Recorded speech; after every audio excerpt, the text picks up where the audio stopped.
dans son champ. Donc elle a donné des ordres à son mari. Voilà, donc c'est une femme, c'est un esprit en fait d'insoumission. Et ensuite elle dirigeait, elle montrait, elle essayait de montrer le chemin en fait à son mari. À un moment donné même, elle a menacé le prophète Élie, qui était un prophète de Dieu. Donc Jézabel, en fait, c'est vraiment un esprit. C'est-à-dire que c'est un esprit qui l'a poussé à agir de la sorte. Et ensuite, maintenant, par rapport au maquillage et ce que tu disais tantôt, on peut retrouver ça dans la parole du Seigneur.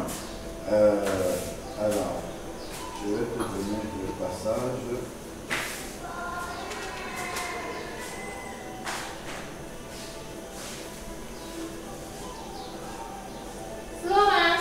Non.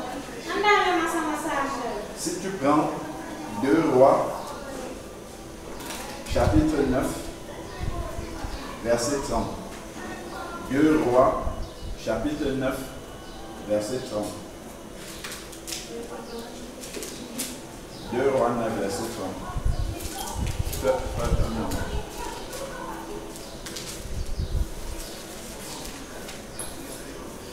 2 Rois, chapitre 9, verset 30.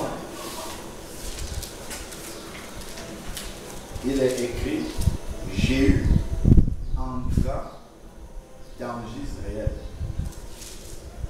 Jézabel l'ayant appris, mit du phare à ses yeux et para la tête et regarda par la fenêtre. Donc, c'est une des seules femmes dans la Bible qui est dans le mariage. Ah bon? Oui, elle a mis le phare à ses yeux. C'est une des seules. Personne d'autre ne pratique ces choses-là. Donc voilà pourquoi on attache cet esprit-là justement à Jézabel. Et il faut voir également que le psaume 139 dit, psaume 139, psaume 139, verset 14. Psaume 139, verset 14 dit, je te célèbre, Psaume 139, verset 14, je te célèbre car je suis une créature merveilleuse. Je commence à partir du verset 13. C'est toi qui as formé mes reins, qui m'as tenu caché dans le sein de ma mère. Je te célèbre car je suis une créature merveilleuse. Tes œuvres sont des merveilles. Et mon âme le reconnaît bien. Mon corps n'était pas caché devant toi lorsque j'ai été fait en secret, tissé dans les profondeurs de la terre. Donc en fait, David dit ici, je te loue Seigneur de ce que j'étais une créature merveilleuse en étant encore dans le ventre de ma mère. Donc sans aucun artifice extérieur, que ce soit les greffes, que ce soit le maquillage, que ce soit tout ce qu'on essaye de faire pour embellir davantage. Dieu nous a créés parfaits, on n'a pas besoin de rajouter quelque chose. Dieu ne s'est pas trompé. S'il n'a fait mes cils pas longs, je n'ai pas besoin de prendre le crayon pour allonger, pour dire, bon Dieu, tu as mal fait, je vais corriger ça. Non. Jézabel est la fête, justement, qui vient dans la parole là, essayer de modifier la création naturelle de Dieu. Donc, voilà pourquoi on associe, en fait, justement, cette manière de faire à Jézabel. Bon. On va parler maintenant de la question que tu as posée à propos du voile. En attendant que Florence vienne nous parler de la nouvelle naissance, de sa nouvelle naissance. Alors, donc, tu disais tout à l'heure que le voile, c'est plus associé à l'Ancien Testament. D'accord. Prenons 1 Corinthiens chapitre 11. 1 Corinthiens, chapitre 11.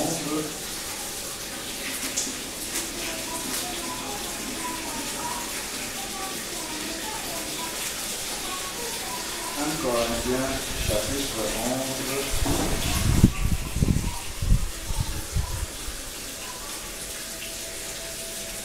Tu peux juste le déclarer, et puis après je vais t'expliquer. Alors, donc, dans 1 Corinthiens, chapitre 11, si nous commençons à partir du verset 3, tu as déjà lu 1 Corinthiens, chapitre 11? D'accord. Tu as vu que là, on est dans le Nouveau Testament, pas dans l'Ancien. Et il parle du droit de la défense. D'accord. Alors, donc, commençons. C'est écrit à partir du verset 3, 1 Corinthiens 11. Je veux cependant que vous sachiez. Donc là, il dit ça aux Corinthiens, c'est-à-dire à toi et à moi. Je vais d'abord lire 1 Corinthiens chapitre 1, verset 2. Je lis ça, après on revient au verset 11. Pour vraiment qu'on comprenne que le livre de Corinthiens s'adresse à nous aussi. Ça ne s'adresse pas aux Corinthiens seulement. Ça s'adresse à toi, ça s'adresse à moi, ça s'adresse à nous tous. Donc, il est écrit 1 Corinthiens 1, verset 1. Les destinataires de cette lettre-là sont mentionnés ici. Là. Donc, c'est écrit Paul, appelé à être apôtre du Christ Jésus par la volonté de Dieu, et le frère Sostène. Ce sont les deux qui ont écrit cette lettre-là. Et il dit maintenant à qui cette lettre-là est adressée. À l'église de Dieu qui est à Corinthe, c'était les premiers destinataires de cette lettre-là, mais pas seulement à eux. À ceux qui ont été sanctifiés.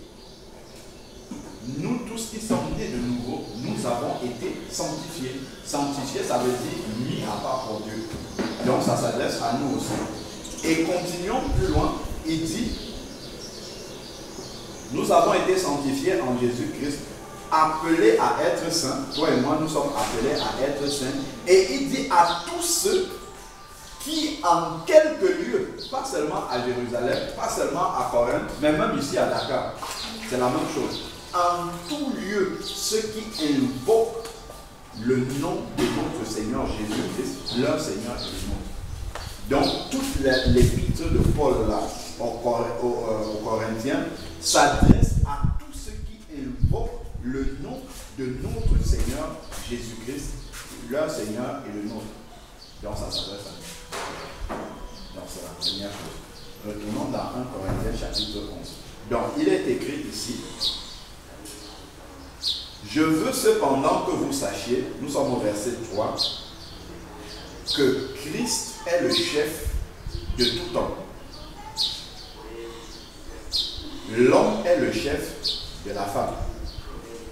Ce n'est pas chef au sens de, comment dire, je suis le maître et toi tu es l'esclave. Non, c'est au sens de la responsabilité. L'homme est le responsable de la femme, responsable spirituel. Donc, l'homme est le chef de la femme et Dieu est le chef de Christ. Donc, ça, c'est ce qu'on appelle l'organisation du gouvernement de Dieu. Le gouvernement de Dieu, il est organisé comme ça. À cause de cette répartition des membres du gouvernement de Dieu, Dieu dit que tout homme qui prie ou qui prophétise la tête couverte, donc s'il a quelque chose qui a couvert sa tête, il déshonore son chef. Son chef qui est Christ. Donc si quelqu'un prie avec la tête couverte, c'est qu'il déshonore Jésus-Christ. Et ensuite, maintenant, il dit toute femme au contraire de l'homme.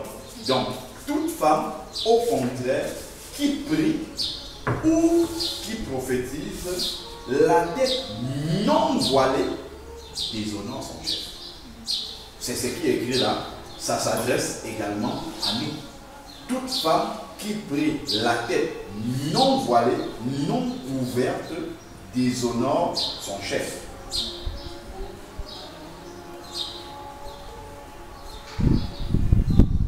Ensuite, maintenant, il dit,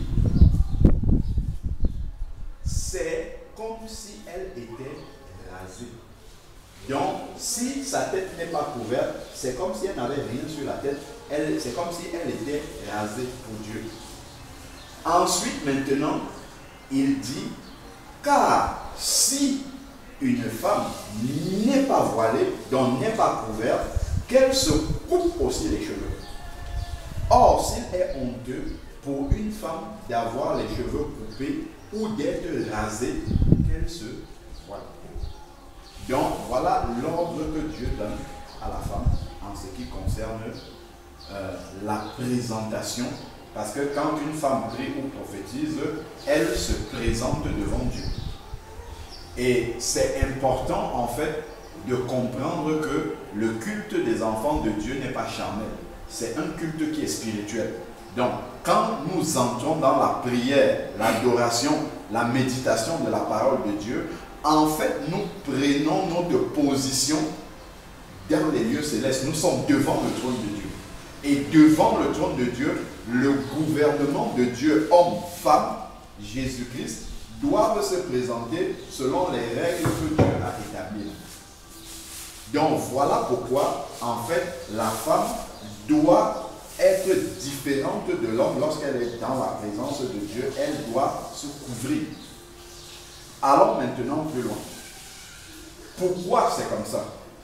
Il dit, l'homme ne doit pas se voiler la tête. Pourquoi l'homme ne doit pas se voiler la tête? Parce que Dieu est son chef directement. Et ici, il dit, puisqu'il est l'image et la gloire de Dieu. Lorsque les enfants de Dieu se réunissent dans un culte, Dieu est présent.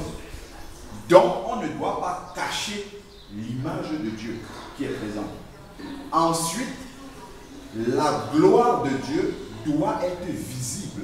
Donc, si l'homme se couvre la tête, il cache la gloire de Dieu. Alors que la gloire de Dieu doit être visible dans le culte des enfants de Dieu. Ensuite, maintenant, la femme, par contre, il est écrit ici, tandis que la femme est la gloire de l'homme. Donc, la femme étant la gloire de l'homme, doit cacher cette gloire-là. Parce que seule la gloire de Dieu doit être visible. Si la femme prie sans couvrir la tête, en fait, elle met en concurrence la gloire de l'homme avec la gloire de Dieu. C'est comme si l'homme vient prétendre qu'il a une quelconque gloire aussi dans la présence de Dieu. Seule la gloire de Dieu doit être visible. La gloire de l'homme ne doit pas être visible du tout.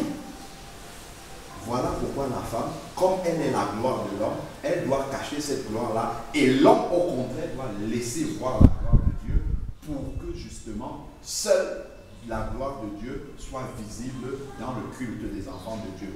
Et Dieu dit qu'il ne partage pas sa gloire avec les hommes, ni son honneur avec les idoles. Donc si une femme prie sans couvrir la tête, en fait, elle vient faire en sorte que Dieu commence à partager sa gloire avec les hommes. Alors que Dieu ne partage pas sa gloire avec les hommes.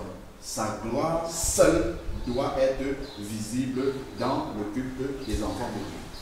Ça, c'est une première chose. Ensuite, maintenant, en effet, l'homme n'a pas été tiré de la femme. En effet, l'homme n'a pas été tiré de la femme, mais la femme a été tirée de l'homme. Et l'homme n'a pas été créé à cause de la femme, mais la femme a été créée à cause de l'homme. Donc, cela montre également cette position que Dieu a mis dans son gouvernement. Donc, il y a l'homme qui est créé à l'image de Dieu, il manifeste la gloire de Dieu. Ensuite, la femme a été créée comme, comment dire, et représente la gloire de l'homme. La femme étant cachée dans l'homme, cette gloire-là doit rester cachée en fait. La gloire que la femme manifeste, qui est la gloire de l'homme, doit rester cachée. Parce que la femme était cachée en Adam. Elle n'était pas manifestée. Dieu est allé la sortir en fait de la côte d'Adam. Donc elle doit rester cachée parce qu'elle est l'image de la gloire de l'homme et cette gloire-là ne doit pas être visible dans la présence de Dieu. Ensuite, maintenant, ici, il est dit, c'est pourquoi la femme, à cause des anges, doit avoir sur la tête une marque de l'autorité dont elle dépend. À cause des anges. À cause des anges, elle doit avoir une marque de l'autorité dont elle dépend. Gardons un doigt dessus, descendons un peu plus bas. On va comprendre pourquoi il est dit cela.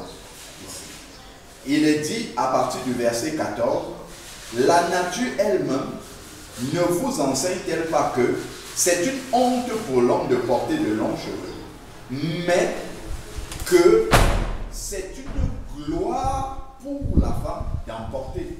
C'est-à-dire c'est une gloire pour la femme de porter des cheveux longs. Or, toute gloire humaine doit être cachée dans la présence de Dieu. Comme la chevelure est une gloire pour la femme, si elle montre sa chevelure dans le culte où la gloire de Dieu est présente, elle vient faire concurrence avec la gloire que Dieu lui a donnée, la gloire de Dieu. Or, Dieu ne partage jamais sa gloire avec les hommes, jamais de la vie. Et tout ça, ce sont les règles du fonctionnement du royaume de Dieu. Voilà pourquoi le début de ce chapitre-là a commencé par dire Dieu est le chef de Christ, l'homme est le chef de la femme. Les règles du royaume de Dieu sont positionnées de cette manière-là. Et dans le culte des enfants de Dieu, ce sont les règles du royaume qui s'appliquent. Seule la gloire de Dieu doit être visible. Dieu ne va jamais partager sa gloire avec les hommes. Ensuite, maintenant que nous avons compris que porter le voile pour une femme, nous avons compris que la chevelure longue, autant pour moi, est une gloire pour la femme qu'elle doit le cacher. Nous allons comprendre maintenant le verset 10. Pourquoi il est dit ici, c'est pourquoi la femme, à cause des anges, doit avoir sur la tête une marque de l'autorité dont elle dépend. Allons d'abord dans Jude. Jude a un seul chapitre, c'est juste avant Apocalypse. Jude.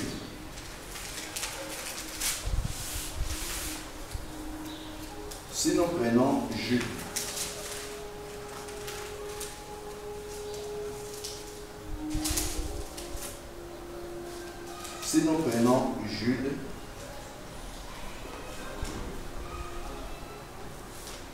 au verset 8, il est écrit, on parle des faux serviteurs. Et il est dit, malgré cela, les hommes aussi dans leur rêverie, ces hommes aussi dans leur rêverie, souillent la chair, méprisant l'autorité du Seigneur, injuriant les gloires. De quelle gloire parle-t-il? Ce sont les anges. Les anges sont aussi des gloires. Et voilà pourquoi, en fait, dans 1 Corinthiens chapitre 11, verset 10, il est dit, la femme, à cause des anges, doit se couvrir les cheveux. Parce que la femme a de longs cheveux, et ces cheveux-là est une gloire que Dieu lui a donnée. Et les anges, pendant le culte des enfants de Dieu, viennent déjà vérifier comment le culte se passe et montrent l'exemple à la femme. Parce qu'eux aussi, ils sont une gloire. Comme la femme a une gloire qui est présente sur elle. Et comment les anges montrent l'exemple à la femme? Allons dans Ésaïe chapitre 6. Le culte des enfants de Dieu n'est pas charnel, il est spirituel. Et là, on va voir un culte spirituel dans le ciel, avec les anges. Et donc, les anges, en fait, montrent à la femme comment le culte spirituel doit se passer dans la présence du Seigneur. Ésaïe chapitre 6. Pour Jude, c'était Jude combien? C'était Jude 1, 8. Jude 8, puisqu'il n'y a pas de chapitre. C'est Jude 8. Jude 8. 1 Corinthiens 11 à partir du verset 3 au verset 15. Et là maintenant nous sommes dans Ésaïe chapitre 6. ils avaient chacun 6 ailes, 2 pour se couvrir la face, 2 pour se couvrir les pieds, parce qu'ils sont entièrement une gloire. Donc eux, ils cachaient tout leur corps dans la présence de Dieu. Et il est dit dans 1 Corinthiens chapitre 11 verset 10 que la femme, à cause des anges, dont les anges montrent l'exemple à la femme de comment est-ce que, comme elle a une gloire sur sa tête, en l'occurrence ses longs cheveux, comme elle a une gloire sur elle, elle doit faire comme ces anges-là, qui sont des gloires aussi. Comment ces anges-là se comportent par rapport à la gloire qu'ils ont? Comment ces anges-là se comportent dans la présence de Dieu? Les anges couvrent la face et couvrent les pieds. Donc, voilà comment ils cachent leur gloire dans la présence de Dieu pour que seule la présence de Dieu soit visible. Et là, la femme doit regarder ce que les anges font et faire la même chose également. C'est pour ça qu'à cause des anges, elle doit avoir sur la tête la marque de l'autorité dont elle dépend. Ensuite, ici, il est dit, et d'eux dont ils se servaient pour voler. Sur les 6 ailes, il y a 4 qui servent à se couvrir, à être dans une attitude de révérence dans la présence de Dieu, dans une attitude de soumission complète. Et ces anges-là montrent justement à la femme la manière dont elle doit couvrir la gloire que Dieu lui a donnée, à savoir ses cheveux. Ils criaient l'un à l'autre. Pourquoi peuvent-ils commencer à crier? Ils ne commencent à crier, à parler, à adorer Dieu que lorsqu'ils ont couvert leur gloire. Autrement, ils ne peuvent pas commencer. Avant d'avoir couvert les 2 pieds, couvert le visage, aucun ange n'a parlé. Ils ont d'abord commencé à faire cela et là ils commencent à parler. De la même manière, la femme doit d'abord se couvrir ce qui est gloire en elle, à savoir ses cheveux, avant donc de commencer à parler à Dieu, avant de commencer à adorer le Seigneur. C'est pour ça que 1 Corinthiens 11, verset 10 dit à la femme, à cause des anges, va voir ce que les anges font. Avant que les anges ne commencent à dire Saint, Saint, Saint est le Seigneur, regarde bien ce qu'ils font. Ils cachent d'abord leur gloire et là maintenant, ils peuvent commencer à adorer le Seigneur. Ils criaient l'un à l'autre, ils disaient Saint, Saint, Saint est l'Éternel des armées. Toute la terre est remplie de sa gloire. Là maintenant, les anges peuvent parler de la gloire de Dieu. Pourquoi ils peuvent parler de la gloire de Dieu? Toute la terre est remplie de sa gloire. Ils peuvent parler de la gloire du Seigneur parce qu'ils ont caché d'abord leur gloire à eux, afin que seule la gloire du Seigneur soit visible et remplisse donc toute la terre. Ils ont d'abord caché leur gloire, parce que si leur gloire était visible, ben la gloire du Seigneur ne peut pas remplir la terre, parce que celle des anges serait également visible. Donc voilà pourquoi ils peuvent, dans leur adoration, dire que toute la terre est remplie de sa gloire.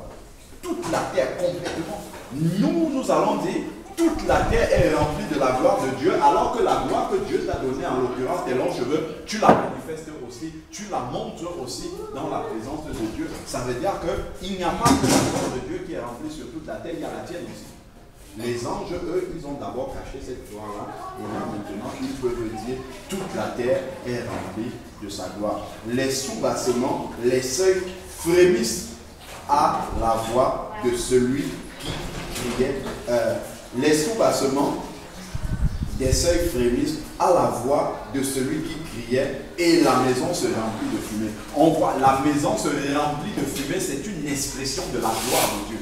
La gloire de Dieu ne peut être, c'est toute la maison qui était remplie de fumée sans exception. La gloire de Dieu ne peut prendre tout l'espace que quand toute autre gloire est cachée.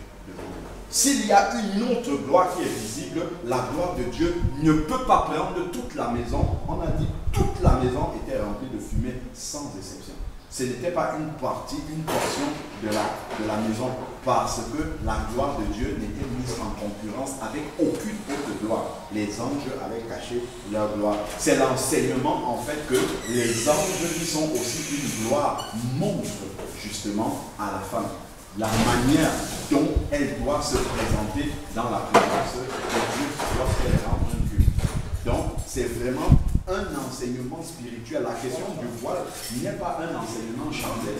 C'est un enseignement spirituel parce que le culte des saints n'est pas un culte, nous sommes assis ici là, mais le culte que nous rendons à Dieu est un culte dans les lieux célestes. Voilà pourquoi il faut retourner voir comment les anges rendent un culte à Dieu dans les lieux, dans les lieux célestes, pour savoir comment est-ce que le culte des enfants de Dieu sur la terre également doit se passer.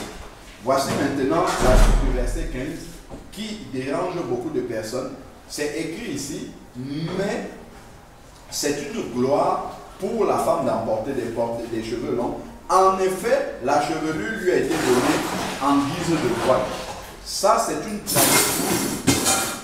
C'est une tradition qui est très mauvaise et qui a introduit beaucoup de sœurs dans l'erreur. La chevelure n'est pas un voile du tout. Le voile, c'est le voile. La chevelure, c'est autre chose. Si la chevelure devait être le voile, ça veut dire que tous les hommes, quand ils prient le Seigneur, il ne faut pas qu'il y ait une trace de chevelure sur la tête, parce qu'ils auraient la tête couverte. Le voile ne serait pas juste une... la chevelure ne serait pas juste un voile pour les sœurs et pas pour les hommes. Si la chevelure était un voile de manière naturelle, alors à ce moment-là, la chevelure même de l'homme serait un voile aussi pour lui. Ça veut dire que tout homme qui brillerait avec les cheveux sur la tête aurait la tête couverte. Je vais aller maintenant.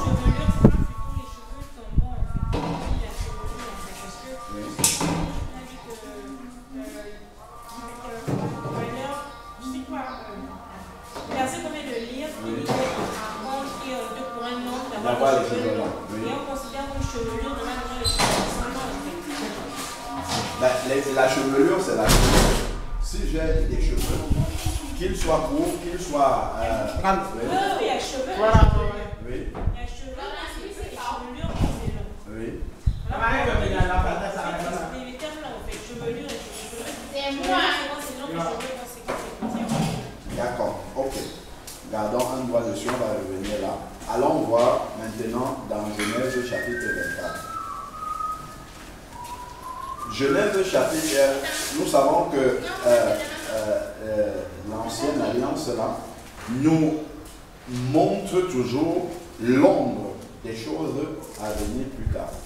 Lorsque nous regardons dans Genèse chapitre 24 au verset 64, Genèse 24 verset 64.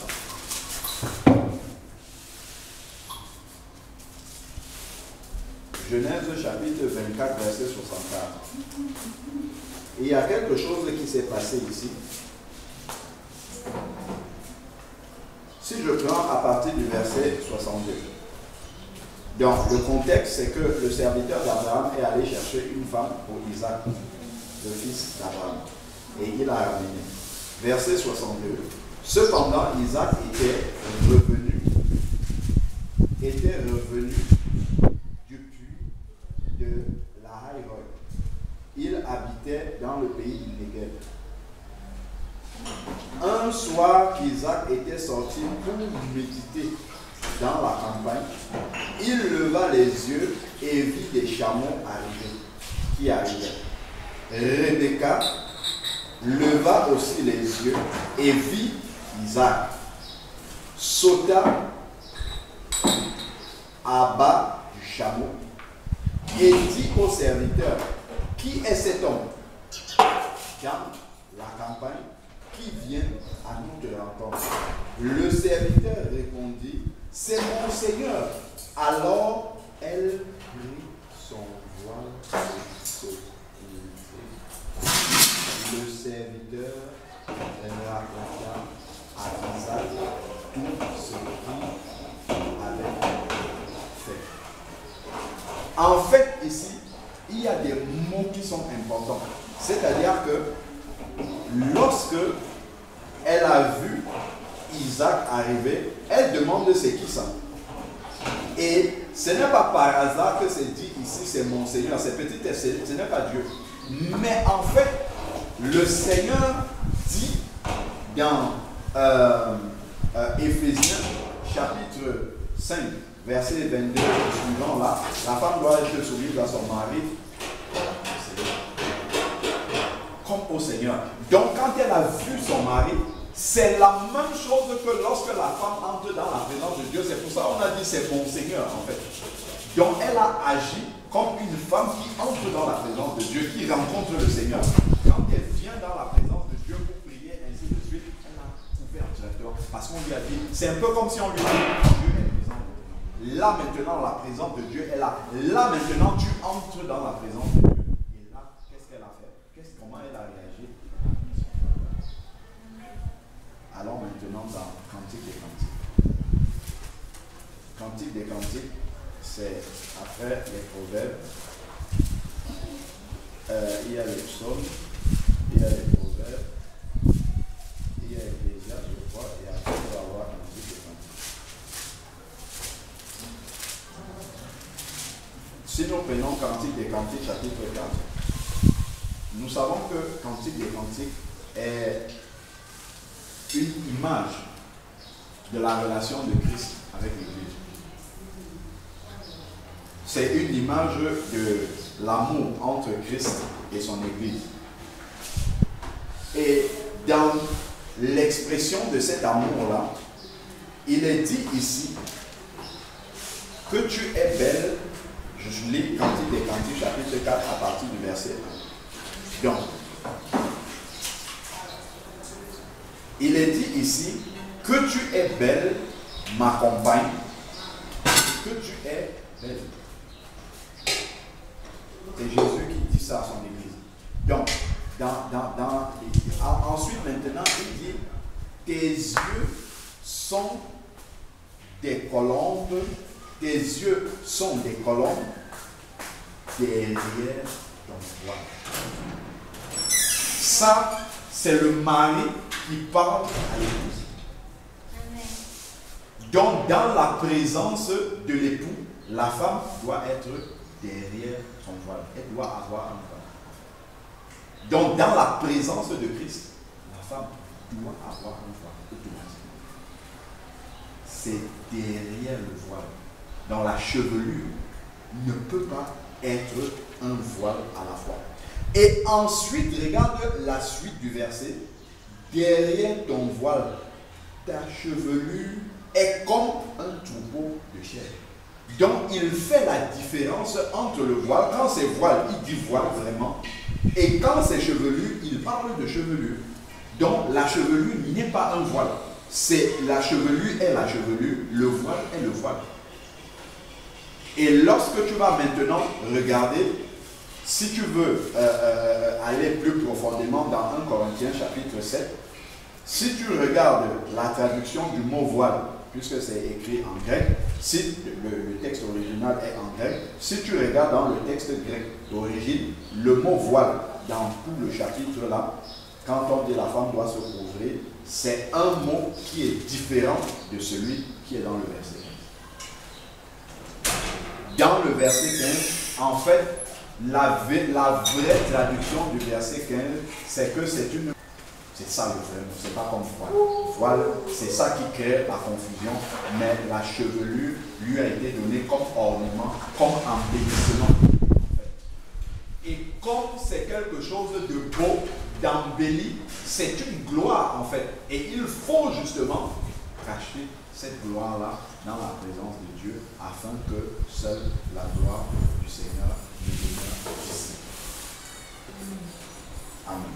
Donc, voilà en fait le véritable enseignement sur le voile. Il est spirituel. Il n'est pas...